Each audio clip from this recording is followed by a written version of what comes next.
नमस्कार। नवीन उच्च माध्यमिक विद्यालय की ऑनलाइन क्लासेज में मैं गोविंद गुप्ता आपका हार्दिक स्वागत करता हूं। आज हम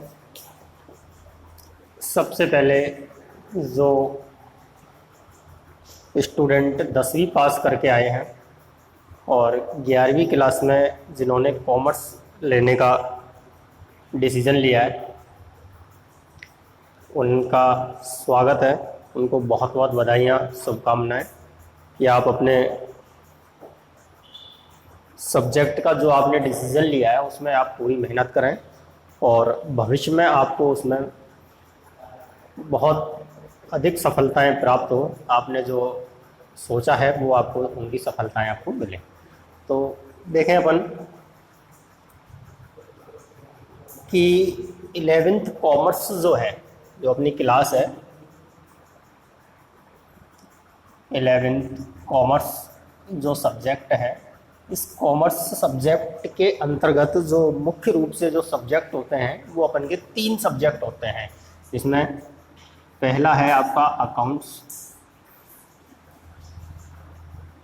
दूसरा है बीओ और तीसरा है आपका इकोनॉमिक्स या कंप्यूटर, सामान्यतः जो हम इनमें से लेते हैं।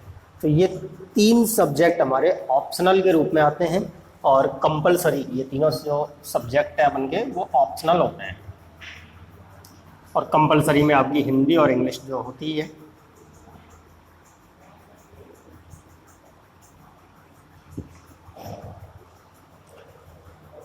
ये हिंदी इंग्लिश जो है ये तो आपको, चाहे आप साइंस लें, कॉमर्स लें, आर्ट्स लें, सभी में आपको पढ़नी पड़ती है। लेकिन ऑप्शनल सब्जेक्ट जो हैं वो आपके इसमें 3 होते हैं, अकाउंट्स, बीओ और इकोनॉमिक्स या कंप्यूटर। अब इसमें जो कॉमर्स को जिस नाम से जाना जाता है उसका जो मुख्य सब्जेक्ट है वो आता है आपका अकाउंट्स। कॉमर्स जो सब्जेक्ट है, कॉमर्स सब्जेक्ट को हम जो लेते हैं उसमें जो मुख्य सब्जेक्ट है, उसका मेन सब्जेक्ट वो अकाउंट्स है। यानी कि आप यूँ मान लो कि अगर कोई बालक अकाउंट्स में इंटेलिजेंट हो गया तो वो कॉमर्स में इंटेलिजेंट है, अकाउंट्स में कमज़ोर हो गया तो वो कॉमर्स में कमज़ोर कहलाएगा। यानी कि आप कहीं भी कॉमर्स पढ़ने के बाद में आप कहीं भी जाओगे, आपको कोई बिजनेस करना है, आप करना है, अकाउंटिंग करनी है, तो आपको जो कंपनियां जो पूछेगी आपसे वो अकाउंट्स के बारे में ही पूरी नॉलेज पूछती है।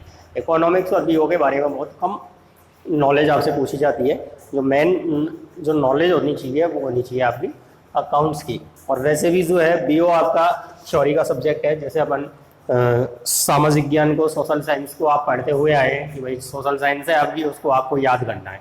तो बीओ भी आपकी पूरी थ्योरेटिकल सब्जेक्ट है, इसको केवल आपको याद करना है। कंप्यूटर में आपका प्रैक्टिकल होता है, प्रैक्टिकल में अच्छे मार्क्स आते हैं। और कंप्यूटर आज के हिसाब से आपकी बेसिक नॉलेज भी आपको होना जरूरी है, इसलिए कंप्यूटर को ज़्यादा बढ़िया है। अभी आप 12th कॉमर्स के 2020 के रिजल्ट्स अगर आप देखते हैं तो उसमें हम देखेंगे कि जो कंप्यूटर है, कंप्यूटर में बच्चों ने अपनी बहुत अच्छी स्कोरिंग की है और इकोनॉमिक्स में अपनी अच्छी स्कोरिंग नहीं हुई है। इकोनॉमिक्स जो है वो आपके 12वीं के बाद ऑटोमेटिक इकोनॉमिक्स पढ़ने में आई जाती है, तो ऐसा कुछ भी नहीं है।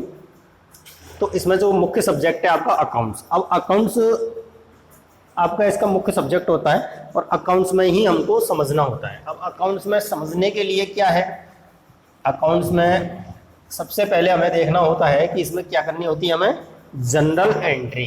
ठीक है, तो अकाउंट्स सब्जेक्ट हो गया आपका अकाउंट्स।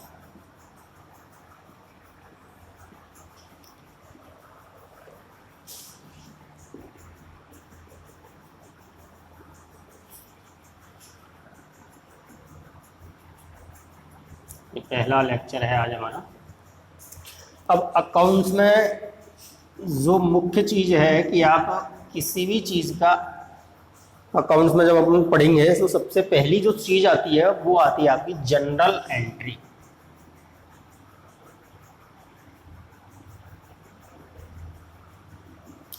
जिस प्रकार से आप इसको यूं समझ लें कि आपको अगर इंग्लिश सीखनी है तो इंग्लिश सीखने के लिए आपको क्या करना पड़ेगा, सबसे पहले ABCD सीखनी पड़ेगी। ABCD के आपके जो 26 अल्फ़ाबेट हैं वो आप पे आने चाहिए। अगर वो आप पे आते हैं तो फिर आप आगे इंग्लिश सीख सकते हैं। यानी इंग्लिश सीखने के लिए अगर बेसिक अपन समझें कि बेसिक क्या है, तो इंग्लिश सीखने के लिए बेसिक आता है आपका अल्फाबेट, है ना, ABCD, ये 26 जो वर्ड होते हैं उनको आपको सीखना पड़ता है। इसी प्रकार हिंदी आपको सीखनी है तो हिंदी में जो आपने ANR, आम और ये जो 12 खड़ी होती है वो आपको पूरी अल्फाबेट जो होते हैं उसके वो सीखने होते हैं। उसके बाद आप बुक पढ़ना सीख सकते हैं, मात्राओं का ज्ञान होना चाहिए आपको, तो वो उसके बेसिक्स हैं। इसी प्रकार अकाउंट्स में यदि आपको अकाउंट सीखनी है, कॉमर्स पढ़नी है, तो उसका जो सबसे पहले जो चीज़ आप पे आनी चाहिए वो आती है आपकी जनरल एंट्री। ठीक है, तो जिस प्रकार से आपको, जैसे अगर इंग्लिश सीखनी है, इंग्लिश सीखने के लिए आपको सबसे पहले क्या चाहिए, अल्फाबेट का ज्ञान होना चाहिए, ABCD आपको सीखनी पड़ेगी, है ना। उसी प्रकार यदि कॉमर्स आपको पढ़नी है, अकाउंट्स आपको सीखनी है, तो अकाउंट्स के लिए जो सबसे पहली चीज़ आती है वो आती है जनरल एंट्री। अगर जनरल एंट्री आप सीख जाते हैं तो अकाउंट्स का जो बेसिक नॉलेज है वो आपकी हो जाती है कंप्लीट। ठीक है, तो जनरल एंट्री से आप यूँ मान के चलें कि आपका अकाउंट्स बहुत काफ़ी हद तक आप उसका ज्ञान समझ जाओगे। अब एंट्रियाँ हमको बनानी पड़ती है।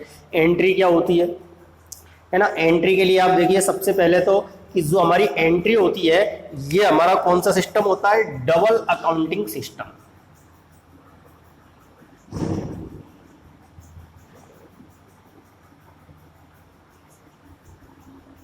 डबल अकाउंटिंग सिस्टम, इसको कहते हैं हम दोहरा लेखा प्रणाली। अब दोहरा लेखा प्रणाली क्या होती है, दोहरा लेखा प्रणाली का है डबल अकाउंटिंग, जैसे कि इसके नाम से ही है, डबल, दो बार अकाउंटिंग जिसका लेखा किया जाता है। प्रणाली ऐसी विधि जिसमें दो बार लेखा किया जाता है, दो बार अकाउंटिंग की जाती है। अब किस चीज़ की अकाउंटिंग करनी है, किस चीज़ का लेखा करना है, तो वो लेखा करना है हमको ट्रांजैक्शन का। जो ट्रांजैक्शन आपका होता है उस ट्रांजैक्शन का आपको कितनी बार लेखा करना है, दो बार ट्रांजैक्शन, यानी कोई भी व्यवहार यदि आपका होता है तो उसको हमें दो बार लेखा करना होता है। दोहरा लेखा प्रणाली का मतलब है दो बार लेखा करना होता है। ऐसी प्रणाली जिसमें दो बार लेखा करना है। किसका लेखा करना है, दो बार, ट्रांजैक्शन का, व्यवहार का, कोई भी व्यवहार का।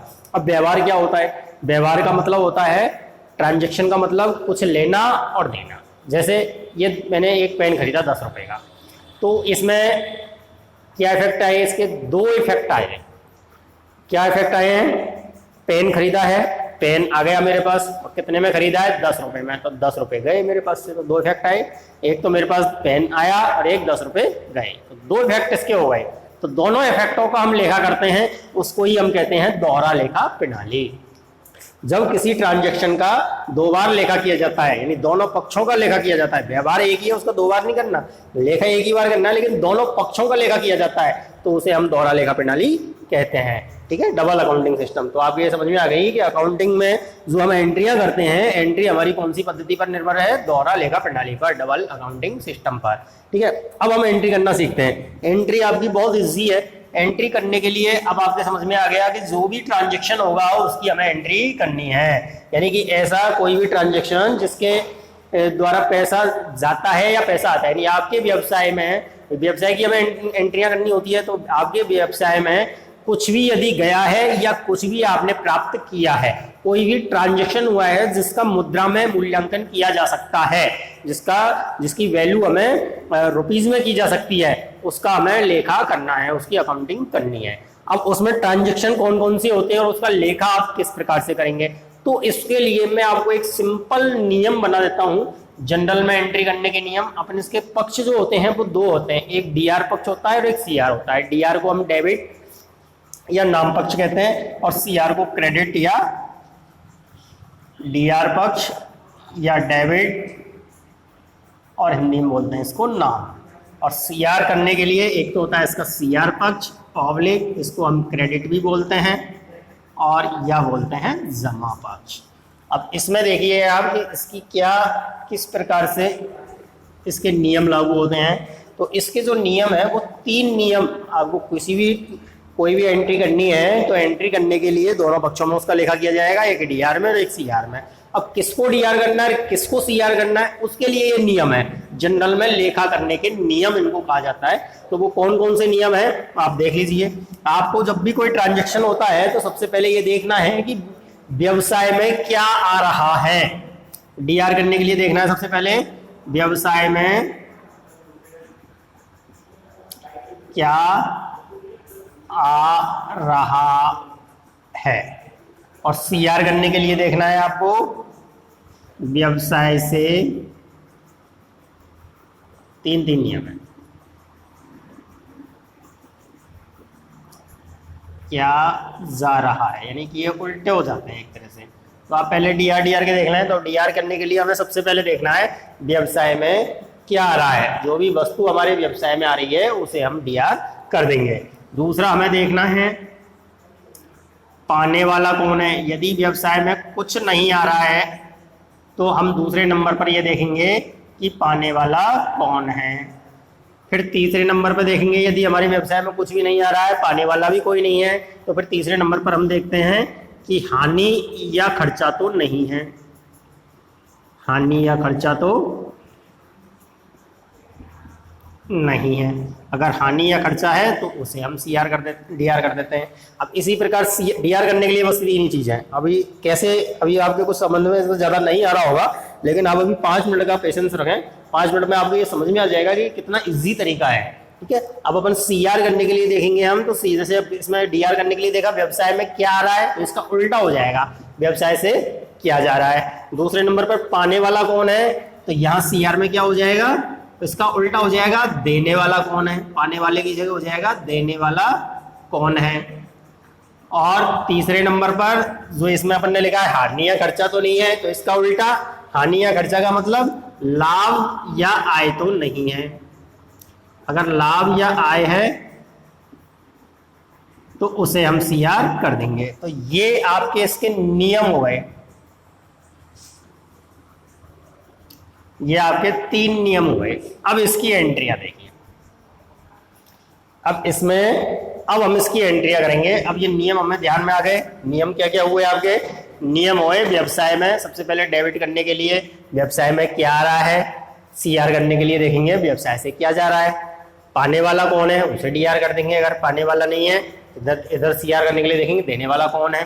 ठीक है, और हानि या खर्चा तो नहीं है। अगर हानि या खर्चा है तो उसे डीआर कर देंगे। सीआर के लिए देखेंगे लाभ या आय तो नहीं है। ठीक है, अगर वो है तो डीआर कर देंगे। अब इनकी एंट्रियां करना मैं आपको सिखाता हूं।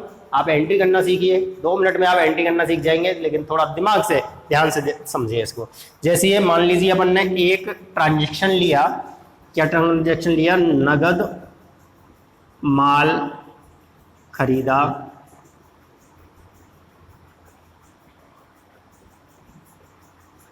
5,000। ठीक है, इसकी अगर इंग्लिश अपन बनाते हैं तो cash purchase, goods cash purchase ₹5,000। ये आपका ट्रांजैक्शन है। अब इसकी हमको एंट्री करनी है। अब एंट्री करने के लिए जनरल एंट्री करनी है। जनरल एंट्री करने के लिए हमें क्या देखना है, पहले हमें डीआर करना है और दूसरे को हमें सीआर करना है। अब पहले डीआर करने के लिए देखेंगे व्यवसाय में क्या आ रहा है। अब आपने क्या खरीदा है, ट्रांजेक्शन क्या है आपका, नगद माल खरीदा 5,000 रुपए का। 5,000 का नगद माल खरीदा है तो व्यवसाय में क्या आ रहा है, माल खरीदा है तो क्या आ रहा है व्यवसाय में, माल। अब माल के अपन के नाम है। माल को हम खरीदते समय क्या कहते हैं, परचेज, और बेचते समय सेल्स। माल के जो नाम है वो नाम है, माल को खरीदते समय हम कहते हैं परचेज। तो व्यवसाय में क्या आ रहा है, माल आ रहा है, तो माल को हम डीआर करेंगे। तो माल को खरीदते समय क्या कहते हैं, परचेज। तो यहाँ एंट्री करेंगे अपन परचेज अकाउंट डीआर, और सीआर के लिए 2 लिखते हैं अपन। ठीक है, यहाँ अमाउंट 5,000 रुपए। कितने का माल आया आपके पास, 5,000 रुपए का। तो नगद माल खरीदा, कैश परचेज है आपकी। ठीक है, तो अपन को सबसे पहले देखना है व्यवसाय में क्या आ रहा है। तो हमने देखा व्यवसाय में माल खरीदा है तो माल आ रहा है। अब माल आपके पास व्यवसाय में आ रहा है 5,000 रुपए का, तो माल को हम, माल के जो नाम है गुड्स, माल के मुख्य रूप से 6 नाम होते हैं। अब 6 नाम में आपके कौन कौन से नाम होते हैं इसको मैं बता दूं आपको। खरीदते समय, माल को खरीदते समय आप क्या कहेंगे, परचेज। इसमें ये आएगा नहीं।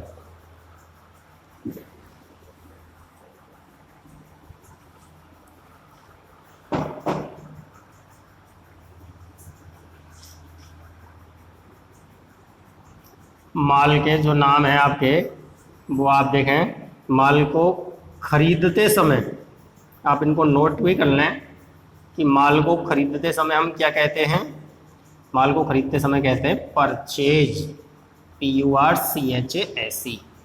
दूसरा, माल को बेचते समय क्या कहेंगे, जब हम माल को बेचेंगे तो उस समय हम माल को क्या कहते हैं, सेल्स, SALES। तीसरा, खरीदा गया माल वापस करने पर क्या कहलाता है, खरीदा गया माल वापस करने पर, जब हम माल खरीदते हैं तो उसको बोलते हैं परचेज। अब खरीदा गया माल वापस करेंगे तो वो कहलाएगा आपका परचेज रिटर्न, परचेज को रिटर्न कर दिया। इसी प्रकार चौथा, बिका हुआ माल वापस आने पर, बिका हुआ माल वापस आने पर, यदि बिका हुआ माल है आपका और वो वापस आ रहा है तो वो आपका क्या कहलाएगा, सेल्स रिटर्न। माल को जब बेचते हैं तो वो सेल्स कहलाता है, और बिका हुआ माल वापस आ रहा है तो वो कहलाएगा आपका सेल्स रिटर्न। ठीक है।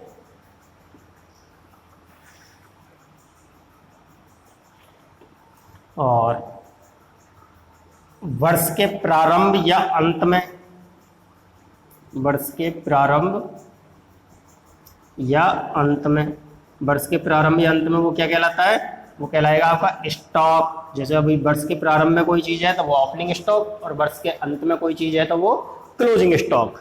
तो नंबर 6, जब हम इसकी नरेशन लिखेंगे, विवरण, तो नरेशन में, विवरण में जो उसको लिखा जाएगा वो क्या लिखा जाएगा, वो लिखा जाएगा आपके गुड्स। माल के लिए क्या शब्द यूज करते हैं हम, गुड्स। तो ये माल के 6 नाम आपके होते हैं मुख्य रूप से। ठीक है, माल के कितने नाम होते हैं, 6। अब ये 6 कौन कौन से, इनको आप नोट कर लेना अच्छे से, आपको बार बार नहीं बताएंगे हम, आप इनको एक बार नोट कर लें फिर आप समझ लेना। तो गुड्स जो माल है, माल के 6 नाम होते हैं। माल को जब हम खरीदते हैं, खरीदते समय वो परचेज कहलाता है। माल को जब हम बेचते हैं तो वो सेल्स कहलाता है। जब खरीदा गया माल हम वापस करते हैं, तो पहले हमने परचेज किया था, अब रिटर्न कर रहे हैं उसको, तो परचेज रिटर्न कहलाता है। हमारा बिका हुआ माल कोई वापस आता है तो पहले हमने सेल्स किया था, अब वो रिटर्न आ रहा है तो वो सेल्स रिटर्न कहलाता है। वर्ष के प्रारंभ या अंत में जो माल बचता है अपने पास, वो कहलाता है अपन का स्टॉक। जैसे वर्ष के प्रारंभ में है तो ओपनिंग स्टॉक, वर्ष के अंत में है तो उसको क्लोजिंग स्टॉक। और जब नरेशन वगैरह में हम कहीं यूज करते हैं उसको, तो माल को हम क्या कहते हैं, गुड्स। 6। तो इस प्रकार से माल के कितने नाम हुए टोटल, अपने 6 नाम माल के होते हैं। ठीक है। अब अपन यहाँ अपनी मूल एंट्री पर आए। हमने नगद माल खरीदा है 5000 रुपए का। अब नगद माल खरीदा है अपन ने, कैश परचेज किया 5000 रुपए का। मैंने आपको बताया कि एंट्री करने के लिए हमें 2 पक्ष उसके देखने, आपके व्यवसाय में क्या रहा है, व्यवसाय से क्या जा रहा है। नगद माल खरीदा है अपन ने, तो व्यवसाय में क्या है आपके पास, माल आ गया। 5000 रुपए का माल खरीदा, 10 रुपए का पेन खरीदा, तो क्या है आपके पास, पेन आया। इसी प्रकार आपने माल खरीदा तो क्या है आपके पास, माल आया। अब माल को खरीदते समय हम क्या कहते हैं, परचेज। तो एंट्री क्या करेंगे हम, परचेज। परचेज यहाँ लिख दिया। और जो भी हम पहली एंट्री करते हैं उसमें अकाउंट और डीआर आपको अपनी तरफ से लिखाना है। यानी कि 2 पक्ष होते हैं, डीआर और एक सीआर। तो डीआर करने के लिए आपको अकाउंट और डीआर लिखना है। अकाउंट में ACCOUNT नहीं लिखना, अकाउंट का मतलब A/C, इसको अकाउंट कहा जाता है। ठीक है, अकाउंट में क्या लिखना है आपको, A/C, अकाउंट। ये अकाउंट का शॉर्ट फॉर्म है। तो परचेज अकाउंट डीआर 5000। अब 2 के लिए अपन लिखेंगे। अब 2 का मतलब होता है सीआर। सीआर के लिए हमें सीआर नहीं लिखना, उसके लिए लिखना है 2 लिख दिया। अब सीआर के लिए देखेंगे व्यवसाय से किया जा रहा है। अब 5000 रुपए का आपने माल खरीदा है। ठीक है, तो माल तो आ गया आपके पास, व्यवसाय में आया क्या और गया क्या। तो 5000 का माल खरीदा तो आपके पास क्या आया, व्यवसाय में 5000 रुपए का माल आया। जैसे अपन ने 10 रुपए का पेन खरीदा है ना। अब इसमें क्या व्यवसाय में आ रहा है और क्या जा रहा है अपने पास, तो अपन ने पेन खरीदा है तो पेन तो आया और गया क्या, 10 रुपए गए। 2 पक्ष हो गए, एक में 10 रुपए गए और एक में पेन आया। इसी प्रकार अपन ने माल खरीदा, यहाँ पे 5000 रुपए का माल खरीदा, तो माल गया और माल आया और गया क्या आपके पास से, पैसे गए, कैश गया। ठीक है, तो कैश परचेज यानी कैश गया। तो माल आया तो अपन ने लिखा परचेज अकाउंट डीआर। अब गया क्या आपके पास से, कैश गया। तो आप यहां लिखेंगे 2 में 2 कैश और अकाउंट को अकाउंट लिखेंगे। और राशि क्या आ जाएगी आपकी, 5000 रुपए। हो गई आपकी एंट्री। ये लो, इतनी सी सिंपल है। यानी कि आपको प्रत्येक ट्रांजेक्शन का क्या देखना है, केवल दो पक्ष देखने हैं, व्यवसाय में क्या आ रहा है और क्या जा रहा है, यानी इन तीन चीजों में से ही वो कोई ना कोई एंट्री इसकी आएगी। ठीक है, अब उसके बाद में आपको उसका करना है, जैसे नगद माल खरीदा, व्यवसाय में क्या आया, माल आया, माल खरीदा है तो माल आ रहा है, और गया क्या आपके पास से, कैश गया, तो जो आ रहा है उसे डीआर करो। व्यवसाय में क्या आ रहा है, माल आ रहा है तो डीआर कर दो उसको, परचेज अकाउंट डीआर 5000। फिर व्यवसाय से सीआर करने के लिए क्या जा रहा है, कैश गया तो टू कैश अकाउंट। अब जैसे अपन दूसरे नंबर पर देखते हैं, यहाँ नगद माल खरीदा था, अब यहाँ करते हैं अपन नगद माल बेचा, रुपए 6000, कैश सेल्स, इंग्लिश में इसको लिखेंगे हम कैश सेल्स, या गुड्स सोल्ड। कैश सेल्स कितने की, 6000, 6000 रुपए का नगद माल बेचा। अब अपन को कोई एंट्री करनी है, एंट्री करने के लिए दो पक्ष डीआर और सीआर। डीआर करने के लिए हमें देखना है सबसे पहले व्यवसाय में क्या आ रहा है। अब हमने नगद माल बेचा तो अपने पास क्या आया, भाई माल बेचा तो माल तो आया नहीं, माल तो गया, हमने बेचा है तो बेचा तो कोई चीज बेचेंगे तो गए ना, तो आया क्या, नगद बेचा है तो पैसा आया, नगद आया, तो नगद को डीआर करो। नगद क्या, कैश, नगद को क्या कहते हैं इंग्लिश में, कैश। तो यहाँ लिखेंगे हम कैश अकाउंट, और डीआर अपनी तरफ से लिखेंगे। अमाउंट अपन को पता है कितना है, 6000 क्वेश्चन में दे रखा है, ये 6000 लिखेंगे। अब टू सीआर करने के लिए टू अपन को अपनी तरफ से लगाना है। अब यहाँ देखेंगे व्यवसाय से किया जा रहा है, नगद माल बेचा तो गया क्या आपके व्यवसाय से, माल गया। अब माल को बेचते समय क्या कहते हैं हम, माल को बेचते समय कहते हैं हम सेल्स। तो यहाँ लिखेंगे हम टू सेल्स अकाउंट, और अमाउंट आ गया आपका 6000, ये हो गई एंट्री। ठीक है, इस प्रकार से इसकी एंट्री हम कर सकते हैं। अभी और भी मैं एंट्री आपको सिखाऊंगा। अब ये गुड्स वाला टॉपिक आपने नोट कर लिया होगा, नहीं तो इसको आप नोट कर लें, एक बार और दोबारा समझ लें। गुड्स के 6 नाम होते हैं माल को। अब जो जो चीज अपने साथ आती जाएगी अपन उसको बताते चलेंगे। गुड्स में 6 नाम होते हैं आपके माल के। खरीदते समय इसको परचेज कहते हैं, बेचते समय सेल्स कहते हैं, खरीदा गया माल वापस आने करने पर परचेज रिटर्न, बिका हुआ माल वापस आने पर इसको सेल्स रिटर्न बोला जाता है, और वर्ष के प्रारंभ या अंत में हम इसको स्टॉक बोलते हैं, और विवरण में इसको गुड्स बोलते हैं। ठीक है, इनको आप नोट कर लें। अब इसके बाद हम नेक्स्ट एंट्रीज की बताएंगे आपको।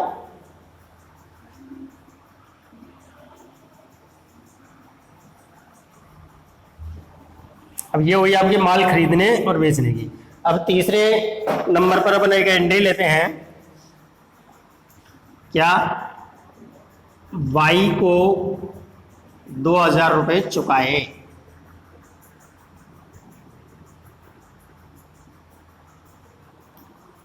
कैश पेड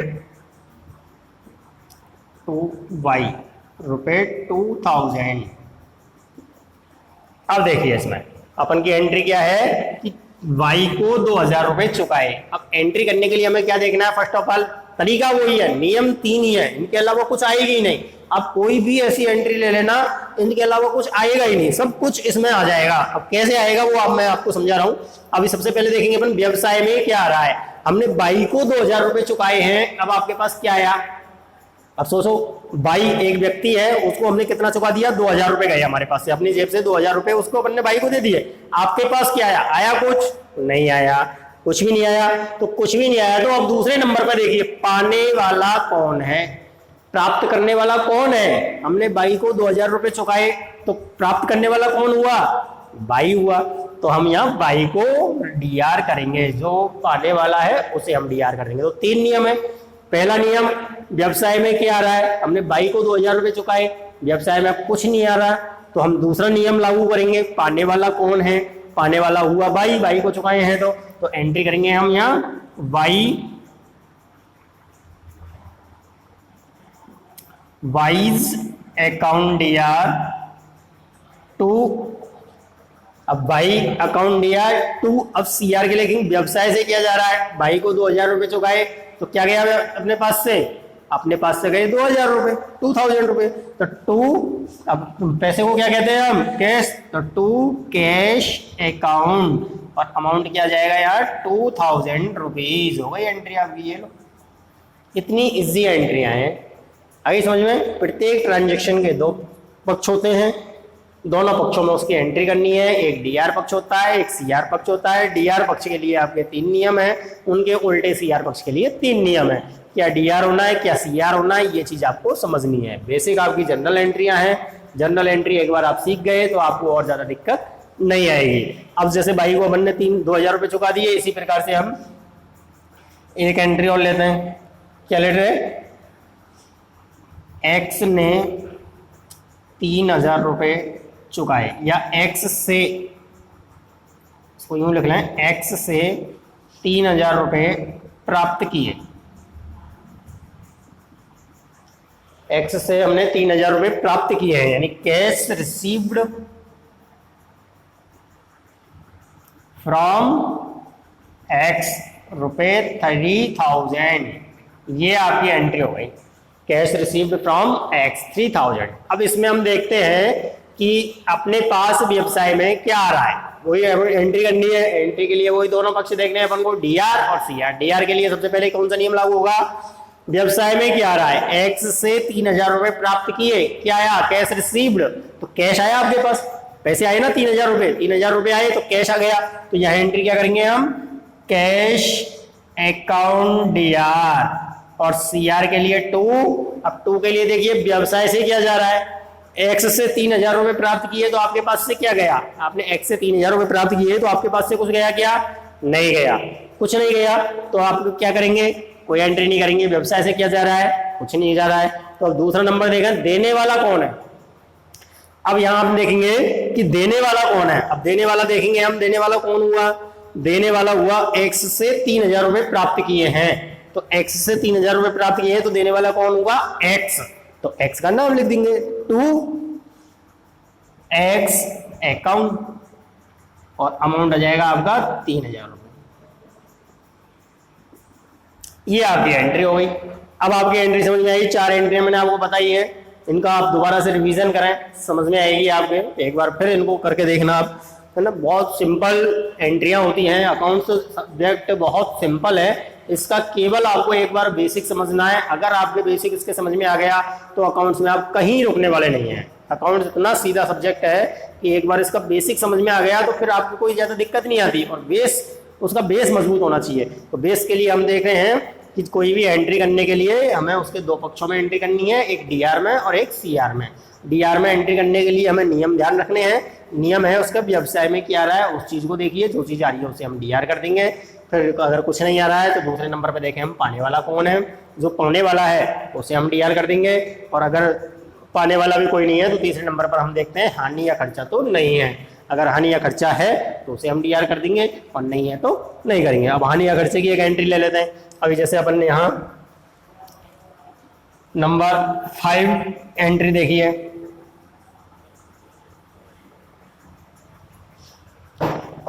फिफ्थ नंबर की एंट्री आपकी आती है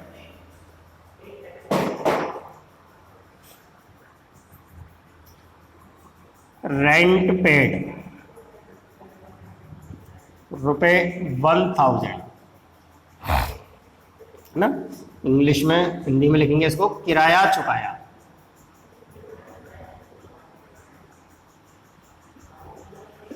₹1,000 वो इसमें आई। तो अब इसमें देखिए आप, अपन की एंट्री क्या हुई 5 नंबर की, रेंट पेड, किराया चुकाया। अब देखिए, अब इसमें आता है आपका व्यवसाय में क्या आ रहा है। आपने किराया चुकाया है, आपके पास कुछ आ रहा है क्या, किराया चुकाया, कुछ आया क्या आपके पास, नहीं आया। भाई पैसे दिए अपन ने, लेकिन आया क्या, कुछ नहीं आया। दूसरे नंबर देखेंगे पाने वाला कौन है, तो आपने किराया चुकाया है, पाने वाला कौन है ये भी पता नहीं है। तो पाने वाला कौन है ये भी हमें पता नहीं है। किराया है, बस ये है कि किराया चुकाया है, पाने वाला कौन है ये भी पता नहीं है। अब तीसरे नंबर पर देखिए हानि या खर्चा तो नहीं है। अब किराया चुकाया है तो किराया क्या है आपके लिए, खर्चा है कि नहीं है, खर्चा तो है। कोई किराया है, रेंट है, सैलरी है, ये हमारे क्या लिए, हमारे व्यवसाय के लिए खर्चे ही तो हैं। कोई पोस्टेज है, टेलीग्राम है ना, ये सारे हमारे खर्चे ही आते हैं। तो अब किराया चुकाया तो आपने बिल्डिंग का, दुकान का किराया आपने चुकाया है, तो वो आपका खर्चा ही तो है, खर्चा है, खर्चा है। तो अब इसके लिए आप एंट्री देखिए कि क्या एंट्री करेंगे, खर्चे को डीआर करना है। अब हानि या खर्चा तो नहीं है, खर्चा है, खर्चा है तो खर्चे को डीआर करना है। खर्चे का नाम क्या है, क्या चुकाया आपने, किराया। किराए को क्या कहते हैं इंग्लिश में, रेंट। तो एंट्री रेंट आपको इंग्लिश में किताब में मिल जाएगी, तो आपको इतनी ज़्यादा समस्या की बात नहीं है। अरे साहब ये तो अंग्रेजी में आती है, अंग्रेजी में हिम्मत है तो इतनी आती नहीं है, कोई दिक्कत वाली बात नहीं है। वैसे इंग्लिश मीडियम का ज़माना है, अगर आप हिंदी मीडियम भी हैं तो भी कहीं ऐसी समस्या नहीं है। आपकी जो बुक्स आएगी उस बुक्स में जो ट्रांजेक्शन होंगे वो आपके हिंदी में भी मिलेंगे आपको और इंग्लिश में भी मिलेंगे। तो अगर किसी चीज़ की इंग्लिश आप पे नहीं आ रही है तो वो आप उससे बुक्स में दे सकते हैं। पेपर भी आपका दोनों में ही आता है, हिंदी में भी और इंग्लिश में भी, ठीक है। तो अब इसमें हम देखें 1000 रुपये किराया चुकाया, तो किराया चुकाने पे क्या आएगा, व्यवसाय में क्या आ रहा है, कुछ नहीं आ रहा, आने वाला कौन है पता नहीं है, तो हानि या खर्चा तो नहीं है, खर्चा है, तो खर्चे का नाम लिख के डीआर कर देंगे। अब खर्चे का नाम क्या है, रेंट, तो हमारी एंट्री क्या हो जाएगी, इसमें हमारी एंट्री होगी रेंट अकाउंट डीआर 1000 और सीआर करने के लिए क्या लिखना है हमें 2।